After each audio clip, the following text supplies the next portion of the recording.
Welcome back, Charles, Karen, and I want to talk about an important subject that's vital to all of us.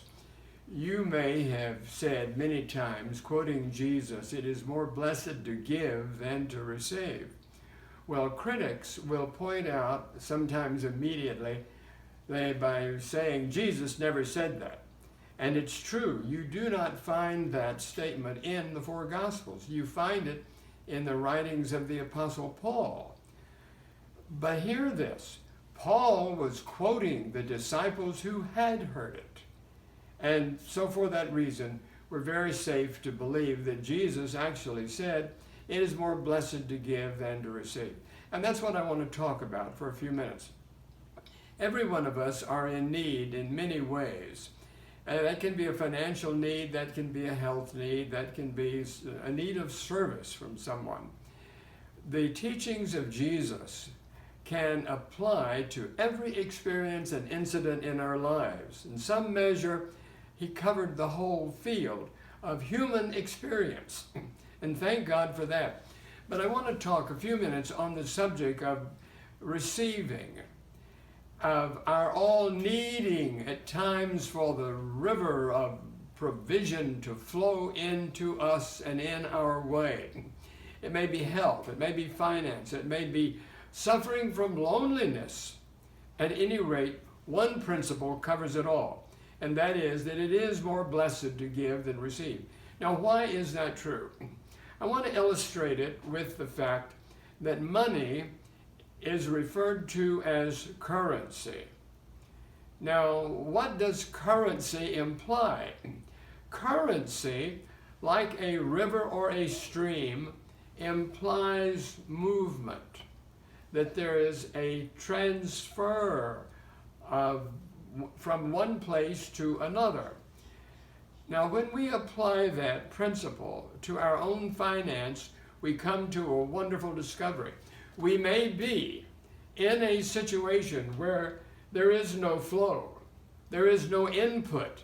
We are instead as a still pond and in great need.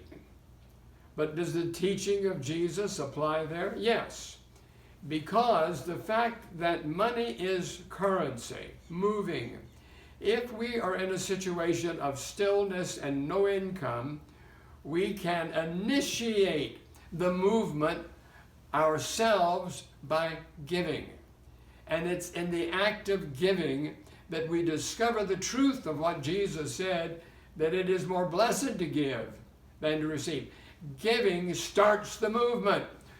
Giving propels that motionless situation in our life to make a change. Now that's so vital and so important for us to understand. Now the Bible has a lot to say about money, but I grew up in an old line Primitive Baptist church in Miami, Florida. Beautiful people, some of the precious gems of the earth.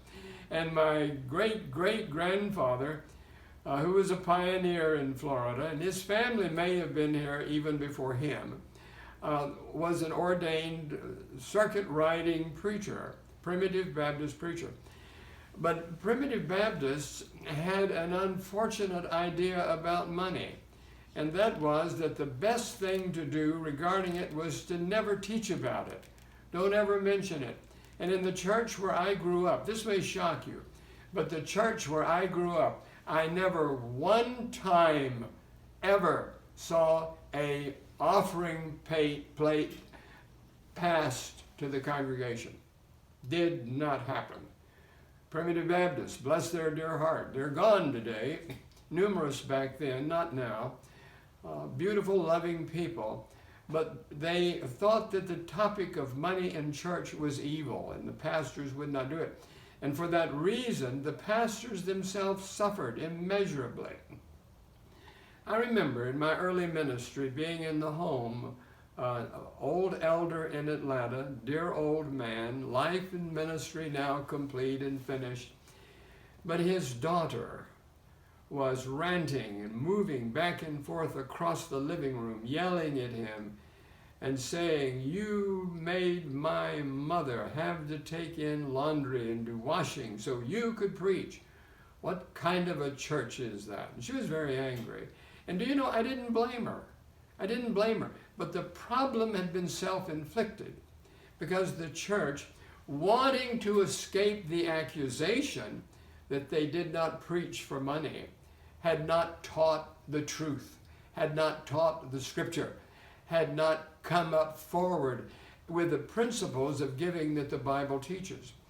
Now, it's simply this, and I want you to remember this. Money is called currency for a good reason. There is movement in it like a stream, like a river. And my word to you, regarding not just money, but any other area of need in your life, the teaching of Jesus exposes the need, has the answer. What is it? It is more blessed to give than to receive.